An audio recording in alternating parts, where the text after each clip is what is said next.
17 minutes past 6 on 6PR Breakfast. It's 11 degrees right now in Perth. Showers and just 14 the top today. On the second day of spring, it feels a lot like winter. Now, I want to know what you feed your dog. 133882. What do you feed your pet? Is it something from a tin? Is it something from a bag?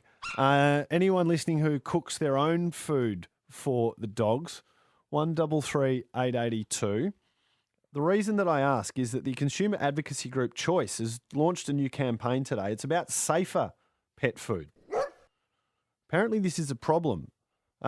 68 Australian dogs have suffered liver disease that's been traced back to toxic horse meat sold by a Victorian pet meat supplier. Apparently as many as 22 dogs died from that toxicity.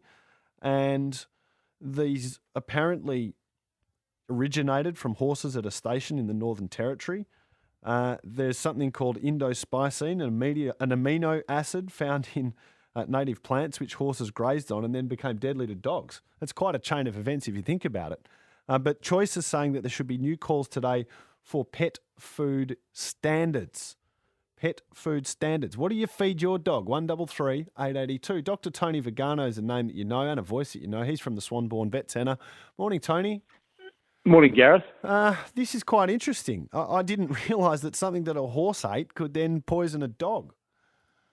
Yeah, certainly things like this crop up from time to time. I'm not aware of this one, but it is possible. Certainly some toxic elements in plants, and particularly in the top end, could possibly cause that, particularly if euthanasia of the animals is done incorrectly, and that can pass on to their meat and so on and so forth. Yeah, absolutely. Yeah, there's such a range of pet foods available on the market, isn't there? There and are. At different price points too. What do you advise the people who bring their dogs to see you? Well, we always recommend premium pet foods, and even they have had problems in the past. They've been rectified, but some of the more reputable premium pet foods many years ago were taken off the market for some time because they had various infections detected in their factories.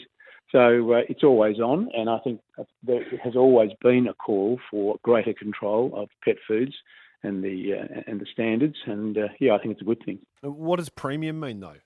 Premium foods are the more expensive brands, and they're the ones that veterinarians normally carry because they can't. Well, for two reasons: they're obviously looking for the best products for their clients, but also they don't really have the space to carry a lot of the standard pet foods, and so and they also don't. They don't adhere to some of the practices that these companies employ, I guess. The advice that I've heard around some premium foods is that there's sort of things that are only found at specialist pet supply stores, not less so at supermarkets. Why is that? Why don't these premium foods have better distribution through places where people shop all the time? I think that's a marketing thing. I think it's a lot to do with price point. And it's a lot to do with the fact that these companies have decided way back to deal with premium outlets, to do with specific pet food outlets, but also veterinarians. And so I personally would be taking advice at that point from my veterinarian as to which are the best foods. There are specific foods for growth for puppies, and then various foods during their mid-age, and then premium foods for dogs and cats that have specific disease problems later in life. But we stick away from some of the stuff that's been irradiated incorrectly, some of the stuff that's in packets from Asia that don't look like food. They look like plastic toys almost. Yeah. And so we tend not to carry those sorts of things.